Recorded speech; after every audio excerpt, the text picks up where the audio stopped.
ಆಚಿ ಮಸಾಲ. ಎಂತ ಅಡಿಗೆಯ ರುಚಿಯಾಗೋ ರಹಸ್ಯವು 20 ರೂಪಾಯಿ. ಈಗ ಇಡಿ ಸಿಬಿಐ ಅವರೆಲ್ಲ ಕೂಡ ಕೇಂದ್ರ ಸರ್ಕಾರದ ಕೈಗೊಂಬೆಗಳ ಥರ ಅವರು ಕೆಲಸ ಮಾಡ್ತಿದ್ದಾರೆ.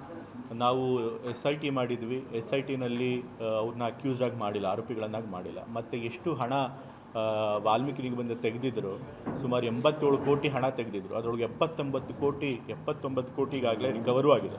ನಿಮಗಿದ್ದು ಬೇರೆ ಬೇರೆ ಆ್ಯಸೆಟ್ಸಲ್ಲಿದೆ, ಕಾರು ಗೀರು ತೊಗೊಂಡಿದ್ದಾರೆ. ಸೊ ಅದನ್ನು ರಿಕವರ್ ಮಾಡ್ತೀವಿ. ಸೊ ಹಣ ಎಲ್ಲಿಗೂ ಹೋಗಿಲ್ಲ, ಸರ್ಕಾರದ ಹಣನ ಮತ್ತೆ ವಾಪಸ್ ನಾವು ತೆಗೊಂಡಿದ್ದೀವಿ. ಮತ್ತು ನಾಗೇಂದ್ರ ಅವರು ಇದರೊಳಗೆ ಇನ್ವಾಲ್ವ್ ಆಗಿದ್ದಕ್ಕೆ ಯಾವುದೂ ಸರಿಯಾದಂಥ ಬಲವಾದಂಥ ಸಾಕ್ಷ್ಯಾಧಾರಗಳಿಲ್ಲ. ಇಡಿ ಅವರು ಕೂಡ ಮೊದಲನೇ ಬಾರಿ ಅವರು FIR ಮಾಡಿದಾಗ ನಾಗೇಂದ್ರ ಅವರನ್ನು ಅವರು ಆರೋಪಿಗಳನ್ನಾಗಿ ಮಾಡಲ್ಲ, ಕೇವಲ ರಾಜಕೀಯ ಕಾರಣಗಳಿಗೋಸ್ಕರ ಅವರನ್ನು ಟಾರ್ಗೆಟ್ ಮಾಡ್ತಿದ್ದಾರೆ. ಸೊ ಹಾಗಾಗಿ ನಮ್ಮ ಪಕ್ಷ ನಮ್ಮ ಸಚಿವರ ಪರವಾಗಿ ನಿಲ್ಲುತ್ತೆ.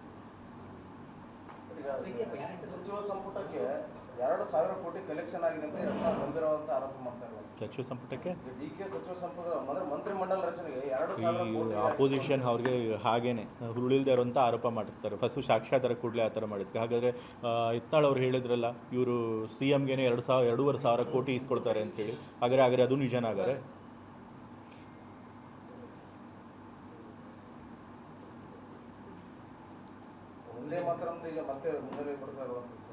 ಈಗ ವಂದೇ ಮಾತರಂ ಇಶ್ಯೂ ಏನಕ್ಕೆ ಇವಾಗ?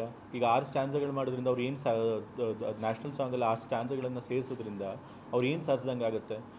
ಬೇಕು ಅಂತ ನಿಜವಾದ ವಿಷಯಗಳು ಏನಿದೆ ಅದನ್ನು ಡೈವರ್ಟ್ ಮಾಡೋದಕ್ಕೆ ಈ ವಿಷಯ ತರ್ತಾ ಇದ್ದಾರೆ. First of all Vande ಮಾತರಮನ್ನು adapt ಮಾಡ್ಕೊಂಡಿದ್ದು ಮೊದಲನೇ ಬಾರಿ ದೇಶದಲ್ಲಿ, ಅದನ್ನು ಒಂದು ಸ್ವಾತಂತ್ರ್ಯ ಹೋರಾಟದ ಒಂದು ಗೀತೆಯನ್ನಾಗಿ ಮಾಡಿಕೊಂಡಿದ್ದು ಕಾಂಗ್ರೆಸ್ ಪಕ್ಷ 1896ರಲ್ಲಿ.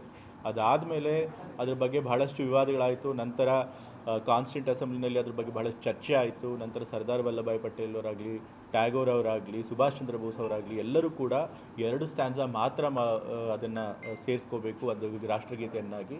6 ಸ್ಟ್ಯಾನ್ಸ್ಗಳನ್ನು ಬೇಡ ಅಂತ ಹೇಳಿ ಅವರು ತೀರ್ಮಾನ ಮಾಡಿದರು. ಸೊ ಆಗ ಸ್ವಾತಂತ್ರ್ಯ ಹೋರಾಟಗಾರರು ಏನಿದ್ರು ಅವ್ರ ತೀರ್ಮಾನಕ್ಕಿಂತ ಇವ್ರ ತೀರ್ಮಾನ ದೊಡ್ಡದ. ಸೊ ಹಾಗಾಗಿ ನಾವು ನಮ್ಮ ಸ್ವಾತಂತ್ರ್ಯ ಹೋರಾಟಗಾರರು ಏನು ತೀರ್ಮಾನ ಮಾಡಿರ್ತಾರೆ ಅದಕ್ಕೆ ಬದ್ಧವಾಗಿರ್ತೀವಿ.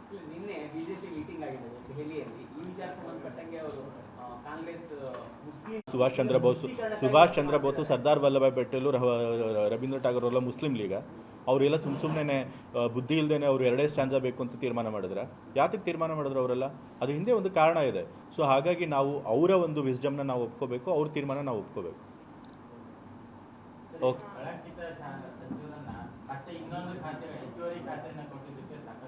ಕಳಂಕಿತ ಅಂತ ಹೇಳ್ತಿದ್ರು. ಎಲ್ಲಿ ಅವ್ರೇನು ಅಪರಾಧಿ ಅಂತ ಸಾಬೀತಾಗಿದೆಯಾ? ಆಗಿಲ್ಲ. ಇಡಿ ಮತ್ತು CBI ಅವ್ರು ಮಾತ್ರ ಅಕ್ಯೂಸ್ ಮಾಡಿದ್ರು. SIT ಅವ್ರಿಗೆ ತನಿಖೆ ಮಾಡಿ ಅವ್ರಿಗೆ ಆರೋಪಿಯನ್ನು ಮಾಡೋಕ್ಕೆ ಯಾವುದೇ ಸಾಕ್ಷ್ಯಾಧಾರಗಳಿಲ್ಲ ಅಂತ ಹೇಳಿದ್ದಾರೆ. ಸೊ BJP ಅವ್ರು ಹೇಳಿದ ಮಾತ್ರಕ್ಕೆ ಮತ್ತು ಅವ್ರ ಕೈಗೊಂಬೆಗಳಾಗಿರುವಂಥ ಇಡಿ CBI ಹೇಳಿದ ಮಾತ್ರಕ್ಕೆ ನಾವು ಕೇಳೋದಕ್ಕಾಗೋದಿಲ್ಲ. 87 ಕೋಟಿ ಹೌದು, ನಿಗಮದಿಂದ ಹೊರಗೆ ಹೋಗಿತ್ತು. ಯಾರೋ ಅಧಿಕಾರಿಗಳು ಒಂದಷ್ಟು ಜನ ಅಥವಾ ಅದರೊಳಗೆ ಆ ಹಗರಣದಲ್ಲಿ ಇನ್ವಾಲ್ವ್ ಆಗಿರೋರು ಅವರೆಲ್ಲ ಅದನ್ನು ಬೇರೆ ಬೇರೆ ಖಾಸಗಿ ಖಾತೆಗಳಿಗೆ ಟ್ರಾನ್ಸ್ಫರ್ ಮಾಡಿದರು. ಆ 87 ಕೋಟಿಲಿ 79 ಕೋಟಿ ಈಗಾಗಲೇ ರಿಕವರ್ ಮಾಡಿದ್ದಾರೆ. ಇನ್ನು 10 ಕೋಟಿ ಕೂಡ ಬೇರೆ ಬೇರೆ ಅಸೆಟ್ಸ್ ಇದೆ, ಕಾರು ಗೀರು ತೊಗೊಂಡಿದ್ದಾರೆ, ಅದನ್ನು ಕೂಡ ಸೀಸ್ ಮಾಡಿದ್ದಾರೆ. ಸೊ ಇಷ್ಟು ಹಣ ಹೋಗಿತ್ತು ಅಷ್ಟು ಕೂಡ ವಾಪಸ್ ಬಂದಿದೆ. ಸೊ ಆದರೂ ಕೂಡ ಇವರು ಸುಮ್ಮನೆ ಹಗರಣ ಆಗಿದೆ ಅಂತ ಹೇಳ್ತಾ ಇದ್ದಾರೆ. ಗ್ಯಾರಂಟಿ ನ್ಯೂಸ್, ಸುದ್ದಿ ಖಚಿತ, ನ್ಯಾಯ ನಿಶ್ಚಿತ.